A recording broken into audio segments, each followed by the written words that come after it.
한번 따라하시죠. 그가 우리와 같이 되신 이유.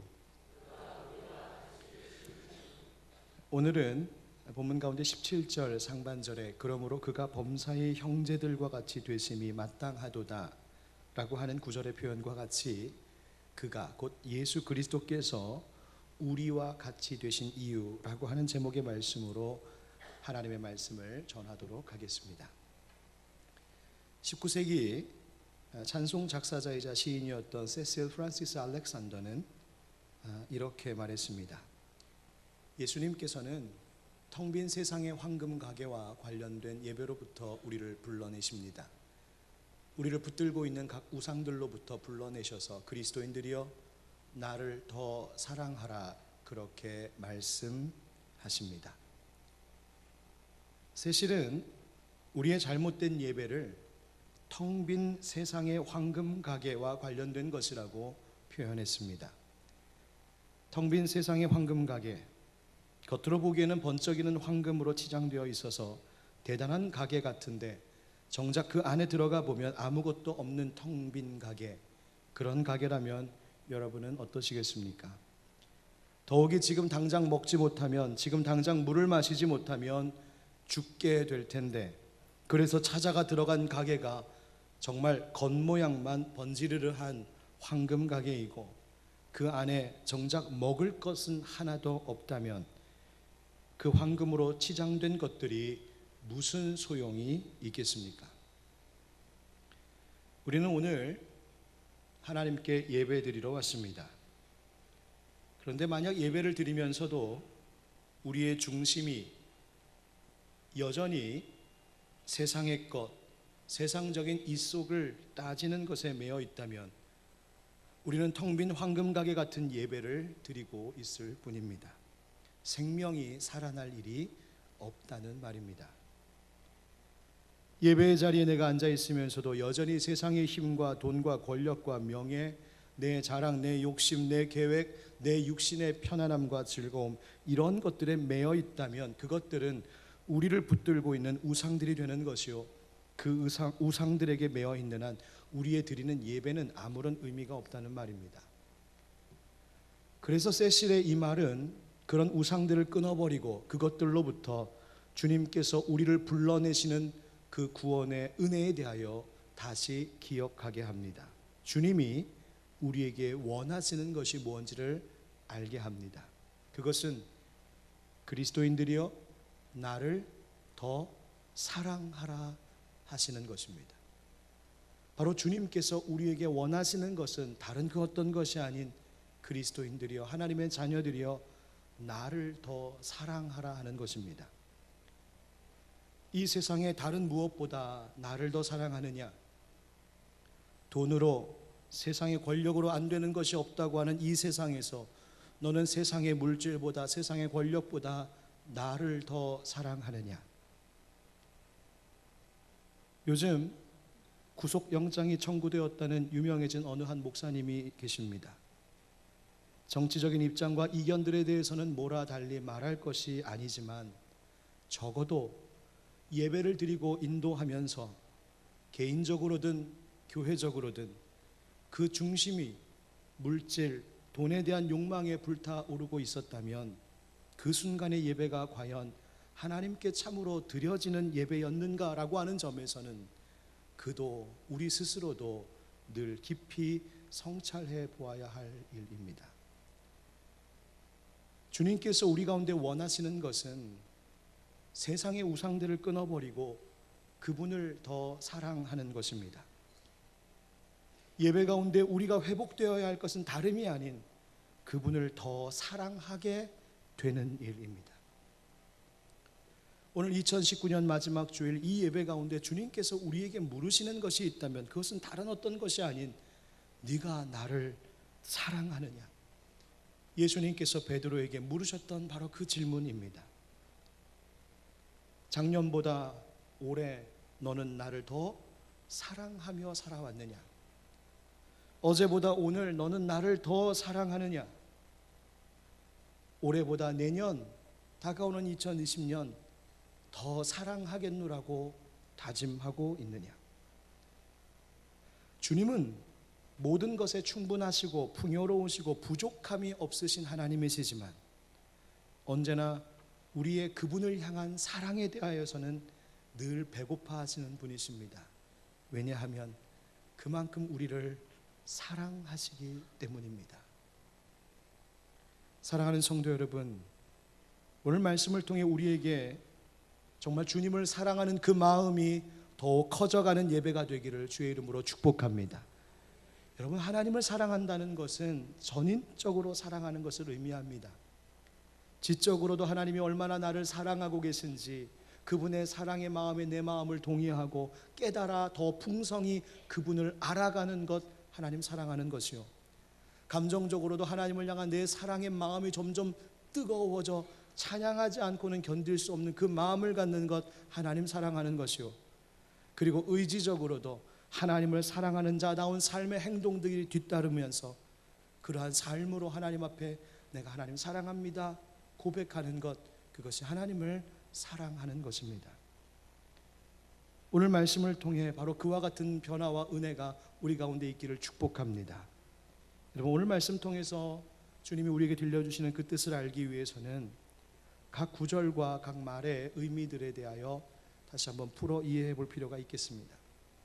여러분, 10절을 한번 읽어 주시겠습니까? 10절 다 같이 시작.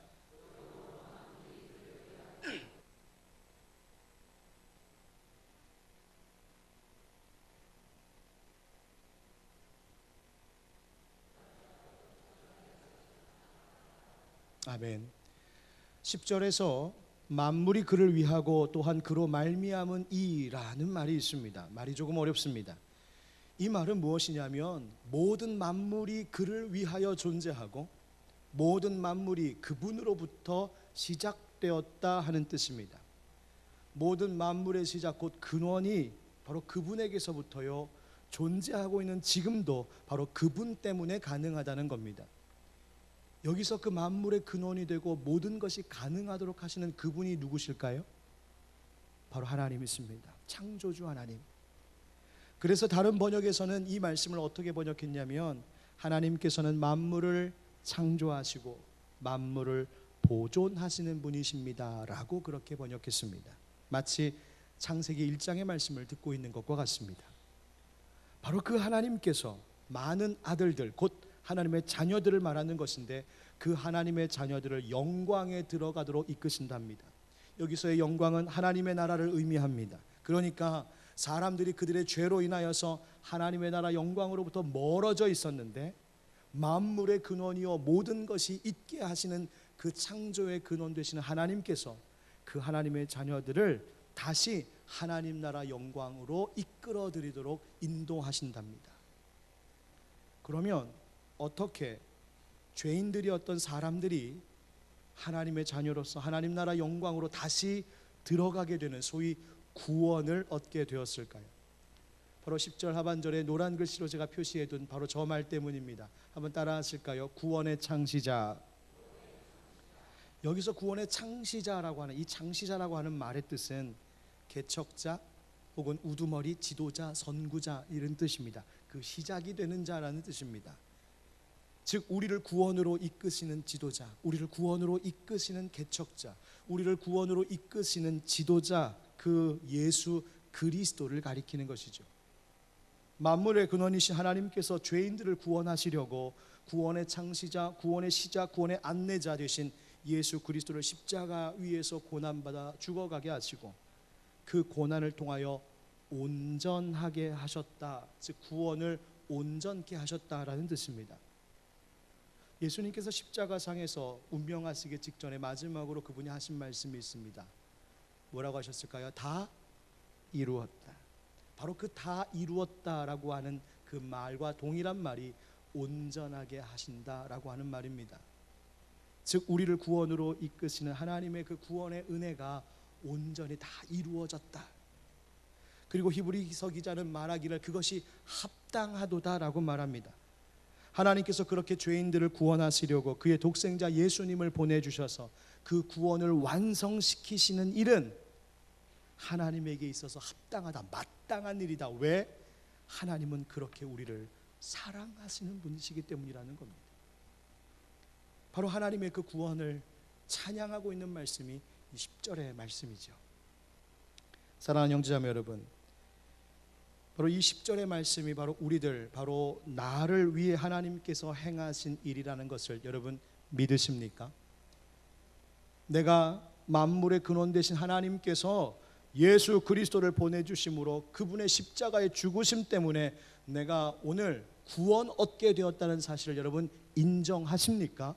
여러분 아멘이십니까? 예. 기독교 신앙의 가장 기본적인 이 신앙 고백을 제가 이 마지막 주일에 다시 재차 묻고 확인하는 것은 바로 이것이야말로 우리 삶의 모든 것의 시작과 끝이 되는 고백이기 때문입니다. 지난 주간 우리는 성탄절을 즐겁게 보냈지만 정작 바로 이 10절의 고백이 나에게 없었다면 우리는 빈 껍데기 같은 성탄절 보내고 만 것입니다. 우리가 올해 한 해를 정리하고 새해의 시작을 기다리고 있는 이 중요한 시점에 이 10절의 고백이 나에게 없다면 우리는 지나온 2019년도의 참 의미를 이해하지 못한 것이었고 앞으로 다가올 2020년 새해의 참 목적도 알지 못한 채 시작하게 되는 것입니다. 구원의 창시자 곧 예수 그리스도로 인하여 내가 하나님의 자녀 되었다는 것을 마음 깊이 확신하고 기뻐하며 주님, 그래서 내가 주님을 더욱 사랑합니다. 바로 이것이 오늘 우리의 고백이 되기를 주 예수 그리스도의 이름으로 축원드립니다.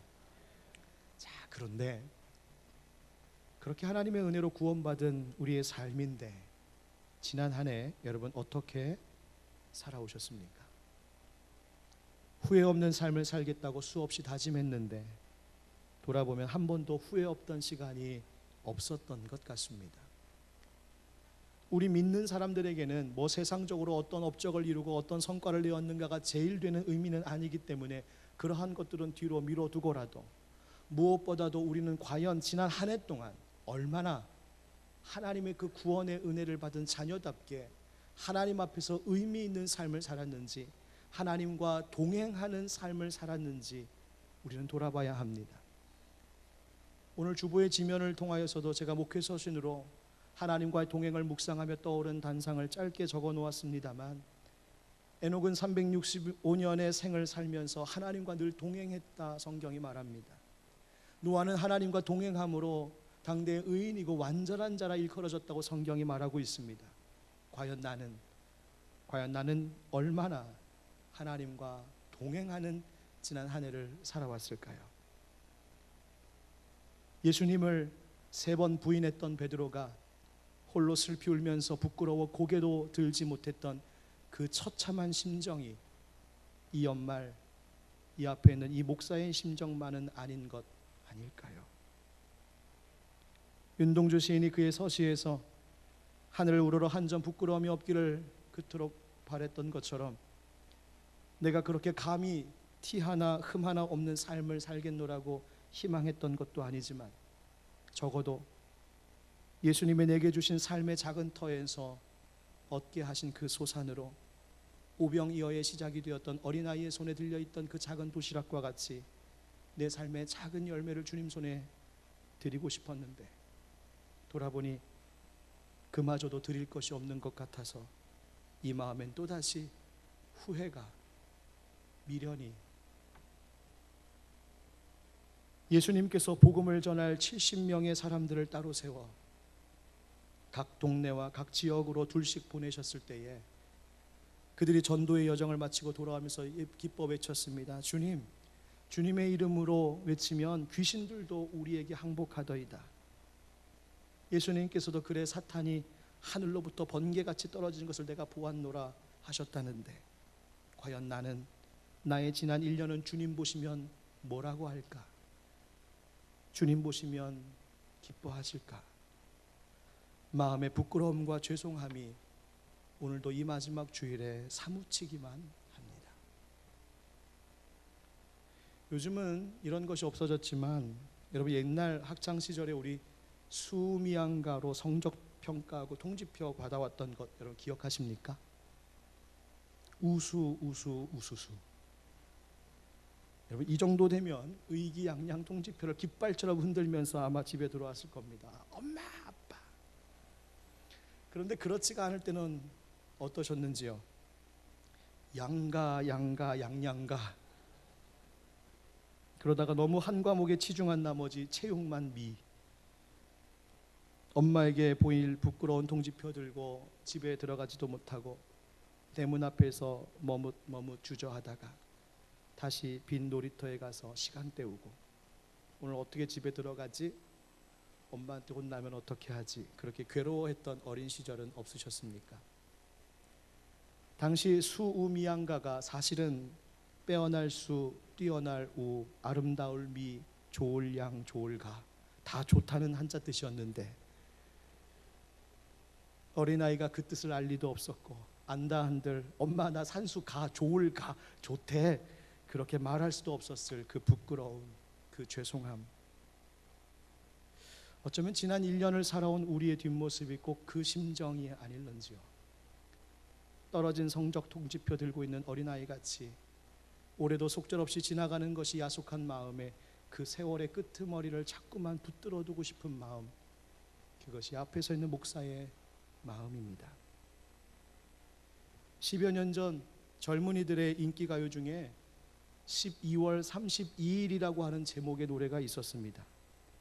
떠나간 애인이 올해가 가기 전에 꼭 돌아오기를 바라는 마음으로 네가 돌아오지 않으면 내 달력은 끝이 없어, 계속해서 12월 32일, 33일이야 라고 하는 꽤나 조금은 청승맞는 그런 노래가 하나 있었습니다. 그런데 왠지 하나님 앞에 지난 한 해를 결산해야 되는 제 마음이 꼭 그렇습니다. 하나님 아직 12월 32일이었으면 좋겠습니다. 아직 12월 33일이었으면 좋겠습니다. 제가 아직 주님 앞에 드릴 것이 없으니 주님 조금만 시간을 더 주세요. 조금만 시간을 더 주세요. 그런데 가만 생각해 보니 이런 마음이 올해만 그런 것이 아니라 2018년에도 그랬고 2017년에도 그랬던 것 같아. 주님, 이 죄인을 어찌하면 좋습니까? 그런데 그런 후회와 미련 속에 허우적거리고 있는 우리에게 주님께서 오늘 이어서 주시는 한 말씀이 있습니다. 11절을 우리 한번 같이 읽어주시겠습니까? 시작. 거룩하게 하시는 이와 거룩하게 함을 입은 자들이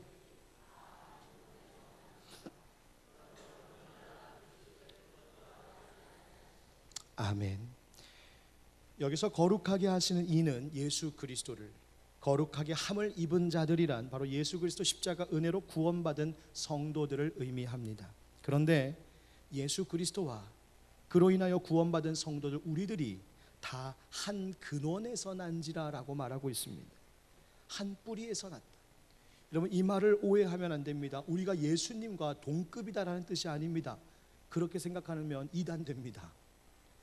예수님은 창조주 하나님이시고 우리는 그분의 피조물입니다. 그런데 오늘 말씀에서 다 한 근원에서 난지라라고 한 것은 우리가 한 아버지를 두었다는 말입니다.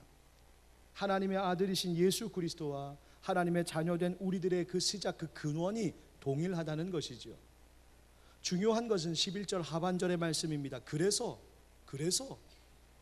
예수님이 우리를 형제라 부르시기를 부끄러워하지 아니하셨답니다. 예수님께서 하나 아버지의 성부 하나님의 자녀된 우리들을 형제라 불러주시는데 우리를 형제요 자매라고 불러주시는 이 일을 부끄럽게 여기지 않으신답니다. 이 말은 거리낌이 없이 우리를 형제로 불러주신다는 말입니다. 이것이 바로 주님의 사랑입니다. 지난 한 해 후회와 미련으로 하나님 앞에 하나 드릴 것 없는 빈털터리 내 인생 같은데, 그런데 하나님께서 우리의 그 없음을 뭐라 하지 아니하시고 우리의 부끄러운 그 허물과 죄, 떨어진 성적표 같은 내 인생이지만 그 모든 것을 주님의 사랑으로 덮어주시고 여전히 너는 내 자녀, 여전히 너는 내 형제요 자매요 말씀해 주시는 것이 바로 우리의 주님의 사랑이랍니다. 예수님의 형제라면 적어도 그렇게 불리려면 우리도 그렇게 예수님처럼 거룩하고 온전해져야 할 텐데, 여러분, 우리는 그렇지 못합니다. 여전히 우리는 매일 죄와 싸워야 하는 사람들이죠. 여전히 어제의 죄지음으로 인하여서 오늘을 괴로워하며 사는 것이 우리 인생입니다. 여전히 지난 1년 하나님 앞에 마땅한 열매 맺지 못하여서 부끄러워하고 있는 것이 우리들입니다. 교리적으로 말하면 지금도 우리는 아직 완성되지 않은 사람들입니다.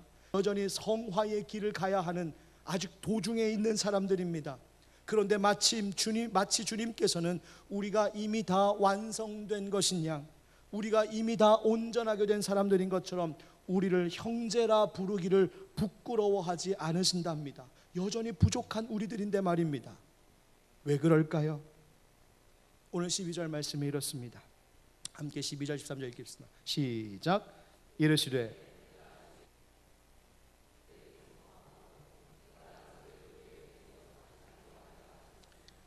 또다시 내가 그를 의지하리라 하시고 또다시 볼지어다 나와 및 하나님께서 내게 주신 자녀라 하셨으니 아멘. 그럼 이 말씀이 무슨 뜻일까요?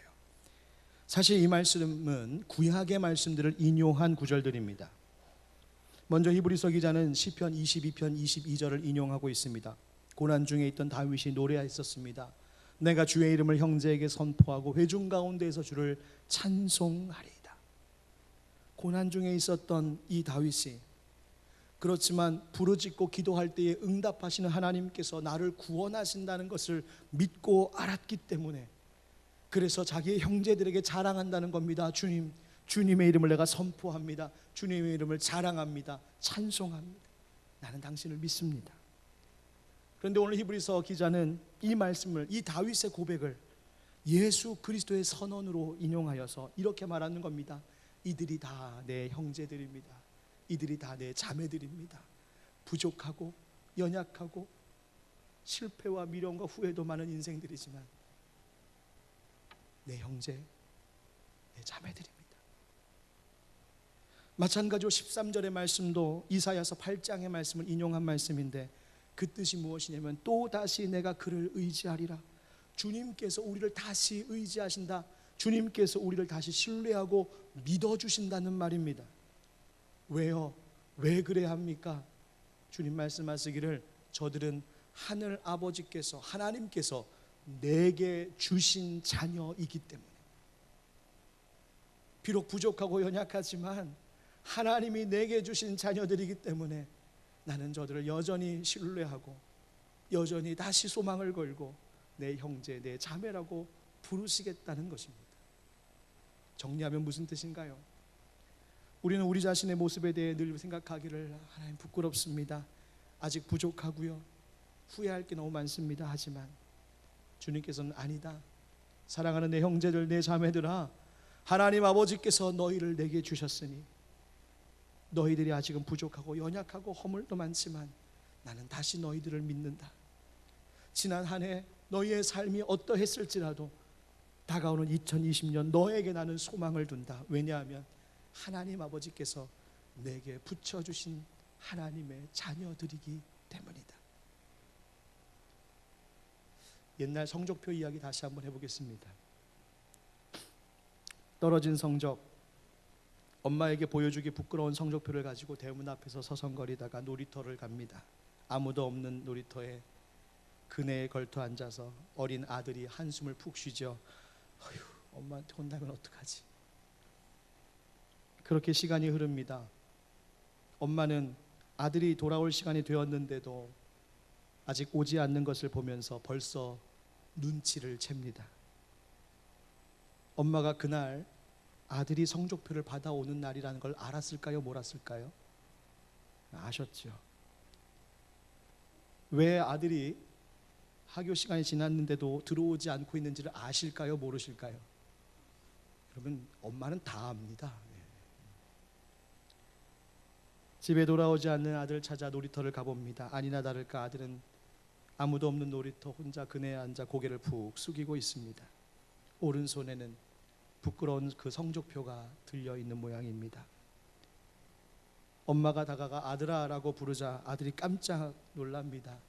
그러면서 자기도 모르게 그 꼬깃해진 성적표를 뒤로 숨겨버립니다. 그런 아들을 엄마는 다가가 아무 말 없이 그저 가슴에 안아줍니다. 왜냐하면 엄마에게 중요한 것은 그 아들의 성적표가 아니라 그 아들의 존재 자체이기 때문에 그렇습니다. 그 아들은 자신의 몸으로 해산의 고통을 겪으며 낳은 자식이기 때문에 그저 그 존재 자체가 귀하고 사랑스러운 것입니다.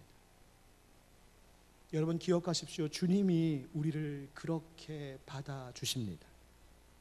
주님께서는 절대 올 한 해의 성적표를 내놓으라고 우리에게 말하지 않으십니다. 주님을 올 한 해 우리가 무엇을 얼마나 큰 일을 많이 했는지 따져 묻지 않으십니다. 마치 회사에서 인사고과 매기듯 하지 않으십니다. 영업 실적, 매출 실적 계산하지 않으십니다. 우리 교회가 수적으로 성장해 온 것이 분명하지만 몇 명의 교인들이 늘었느냐, 그것으로 우리가 주님께 자랑할 것도 아니고 주님이 그것에 관심을 가지고 계신 것도 아닙니다. 그저 주님은 이 시점, 바로 오늘 이 2019년 마지막 주일에 우리에게 묻고 계십니다. 내 사랑하는 자녀들아, 내 형제여, 내 자매들이여, 내가 너희를 얼마나 사랑하는지 아느냐? 또 너희는 나를 지금 얼마나 사랑하고 있느냐? 성적 떨어진 아들이 그러나 지금 엄마의 품에 안겨 있는 것, 그것이 가장 중요하고 엄마의 품에 안겨 있을 때 그것이 가장 큰 행복이고 안전함인 것처럼 지금 이 순간 우리가 주님의 품에 안겨 있는 것, 바로 그것이, 그분을 사랑하는 바로 그것이 가장 우리의 인생 이 시점에 중요한 문제라는 점을 여러분 잊지 않고 기억할 수 있기를 축복합니다. 왜요? 그것이 주님이 그토록 원하시는 것이기 때문입니다. 요한복음 6장 39절에 예수님 말씀하셨습니다. 나를 보내신 이의 뜻은 내게 주신 자 중에 내가 하나도 잃어버리지 아니하고 마지막 날에 다시 살리는 이것이니라. 할렐루야. 주님이 결코 우리를 놓치지 않으신답니다. 지난 한 해 우리의 삶의 성적표가 어떠할지라도 주님의 우리를 향하신 사랑은 변하지 않기 때문입니다. 우리가 예수님과 같이 하나님 한 근원에서 난 하나님의 자녀들, 예수님의 형제 자매들 되었기 때문입니다. 그래서 여러분, 우리가 지난 한 해 뭘 하며 살았느냐보다 더 중요한 것은 내가 지금 예수 그리스도로 말미암아 하나님 자녀 되었다는 이 사실을 얼마나 확신하고 있는지, 내가 예수 그리스도 그분으로 말미암아 하나님을 얼마나 더 사랑하고 있는지, 바로 그 사랑, 그 믿음의 고백이 우리의 모든 후회와 미련을 치료하는 약이 된다는 사실을 잊지 않기를 축복합니다. 사랑하는 성도 여러분, 지난 시간에 대한 모든 후회와 미련, 상처와 눈물들은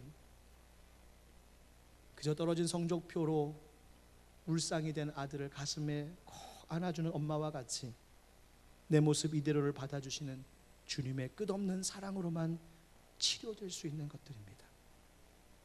그 은혜를 오늘 성경 본문에서는 이렇게 이야기하고 있죠. 17절에 그러므로 그가 범사의 형제들과 같이 되심이 마땅하도다. 예수님께서 형제들과 같이 되었다, 사람과 같이 되셨다, 바로 성탄절의 의미입니다.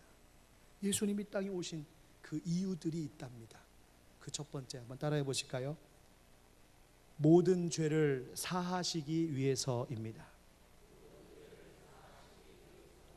17절 하반절 말씀입니다. 같이 읽어보겠습니다. 시작. 이는 하나님의 일에 자비하고 신실한 대제사장이 되어 백성의 죄를 속량하려 하심이라. 아멘. 바로 그렇습니다. 이것이 먼저 주님께서 우리와 같이 사람 되신 이유입니다. 범사의 형제들과 같이 되신 그 사람 되심, 바로 하나님이신 성자 예수님께서 우리 사람의 형체로 이 땅에 오셨는데, 그래서 우리와 똑같이 배고픔도 피곤함도 고통도 슬픔도 눈물도 느끼셨던 것, 우리와 공감하셨던 것, 그것은 다 우리의 죄를 대신 지시는 그 죄값을 치르시기 위함 때문이었답니다. 사랑하는 성도 여러분, 오늘도 우리가 예배할 수 있음은 바로 예수님의 그 죄 사해 주신 십자가 은혜 때문인 줄 믿습니다. 지난 한 해 동안 여러분의 삶이 어떠했던지 간에 오늘 주님 앞에 예수 이름 붙들고 나온 여러분들, 예수 십자가의 보혈로 그 모든 죄를 씻으시고 이제 새로운 한 해를 준비시키시는 하나님의 구원의 사죄의 은총을 누리시기를 예수님의 이름으로 축원드립니다. 두 번째로 그가 우리와 같이 되신 이유 따라하겠습니다. 오늘도 붙들어 주시기 위해서입니다.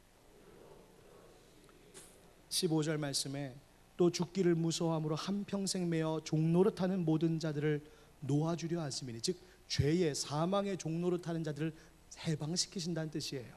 그 다음 16절 같이 읽겠습니다. 시작. 이는 오직 아브라함의 자손을 붙들어 주려 하심이라. 아멘. 예수님께서 이 땅에 오신 그 성탄의 의미가 무엇이냐면 천사들 위한 것이 아니라 누구를 붙들어 주시려고 하신다고요? 아브라함의, 누가 아브라함의 자손입니까? 그렇죠.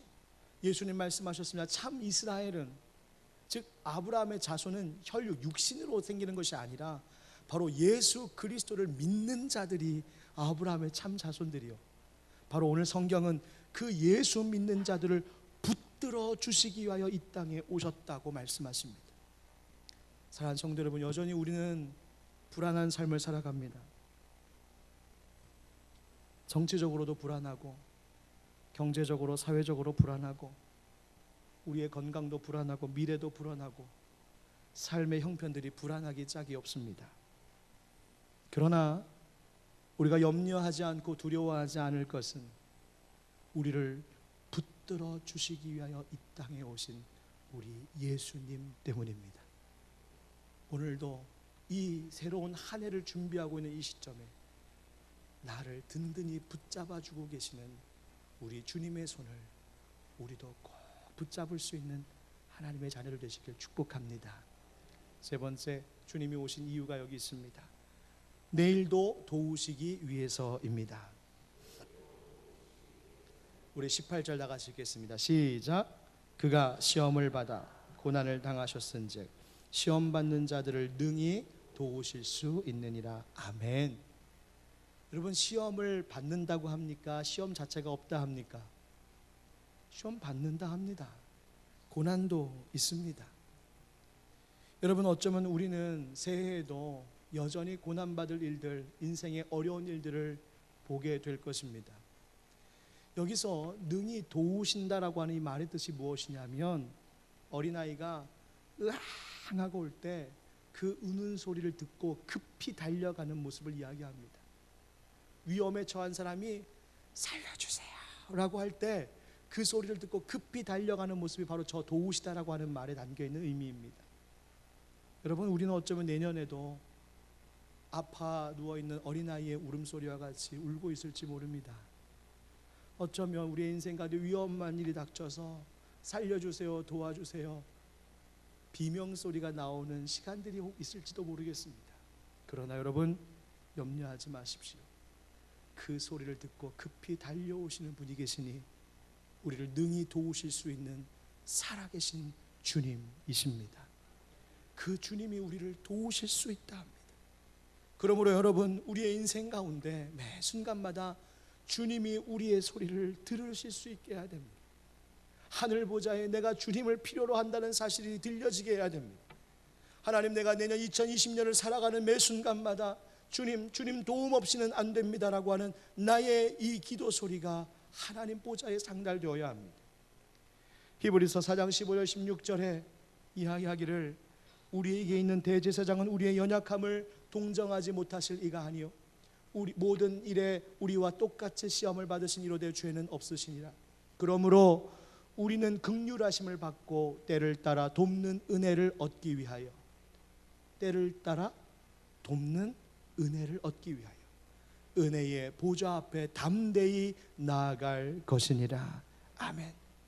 여러분, 우리가 이제 내일부터 신년 특별 새벽 기도회를 시작합니다. 매년 새해가 되면 그저 지나가는 연중 행사, 요식 행위가 아니라 우리가 내일부터 기도하고자 하는 것은 하나님의 은혜 없이는 안 되기 때문입니다. 내일 새벽 기도회 5시 반부터 또 시작하고, 새벽에 출근 때문에 도무지 나오실 수 없는 분들을 위해서 저녁 9시에는 영상으로 3층에서 또 기도회 할 수 있도록 준비하려고 합니다. 여러분, 내년 한 해도 능히 도우실 우리 하나님을 의지하고 기도함으로 이 한 해를 시작할 수 있기를 축복합니다. 기도하시는 모든 하나님의 자녀들에게 능히 도우신 하나님의 은총이 가득하기를 예수님의 이름으로 축원드립니다. 기도하겠습니다.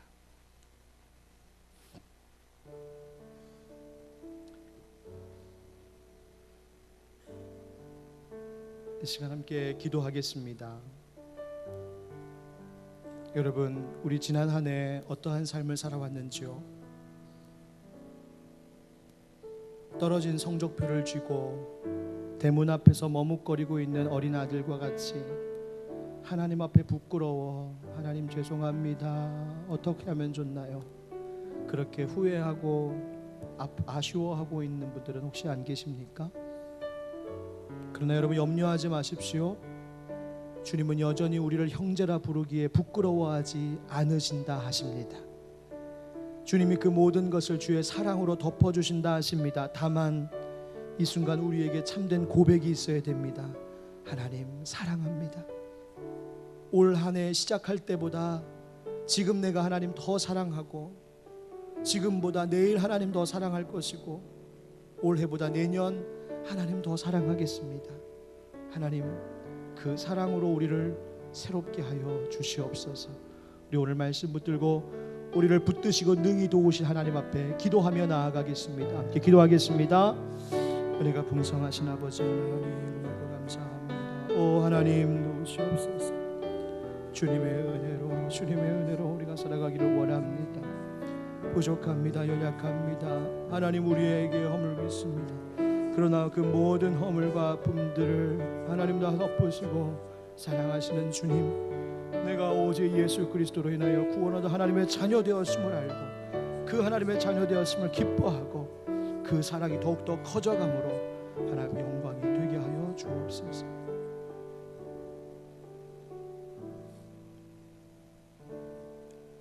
우리를 위하여서 그 귀하신 독생자 예수 그리스도를 이 땅에 보내신 하나님 아버지, 지난 한 해 우리의 삶을 지켜주시고 인도해 주셔서 감사드립니다. 또 실수투성이었고 부족하고 연약하고 상처의 눈물로 얼룩진 우리의 지난 흔적들이지만 오늘 하나님 사랑합니다 고백하는 주의 자녀들에게 예수 십자가 사랑으로 덮어주시고 그 모든 허물과 죄를 씻어주시고 다시 내가 너를 믿는다, 내가 너를 다시 바라본다, 내가 너를 붙들겠다, 내가 너를 능히 도울 수 있노라 말씀하여 주시니 감사드립니다. 하나님이여, 지난 후회와 미련의 모든 것들을 예수 십자가 아래 내려놓고 씻김받게 하여 주시고 이제 예비하고 계신 새로운 한 해를 믿음으로 하나님 더 사랑하겠노라 결단하는 심령으로 준비하게 하여 주시옵소서. 하나님, 특별히 올 한 해 여러 가지 아픔의 일을 겪었던 이들이 있거든. 오늘 주님 따뜻한 사랑의 품에 안아주셔서 하나님 아무것도 묻지 않으시고 사랑한다, 괜찮다 위로하시는 그 하나님 아버지의 품에 안기는 은혜를 허락하여 주시옵소서.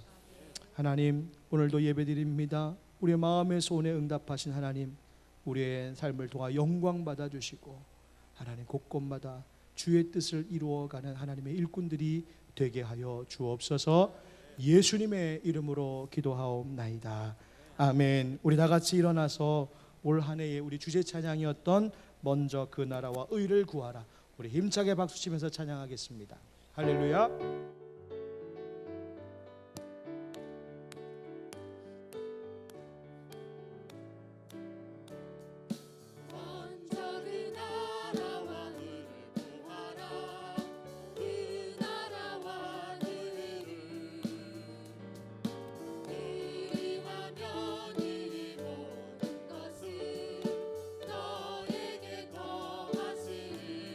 할렐루야.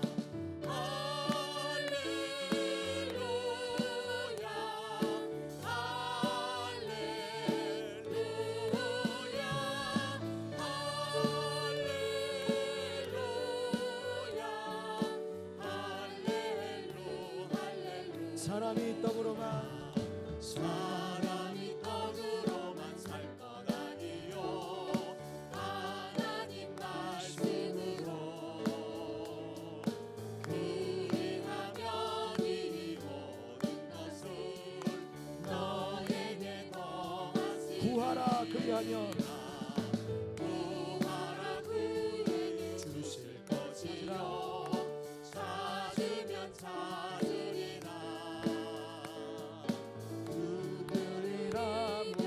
열릴 것이라. 할렐루 할렐루 할렐루야.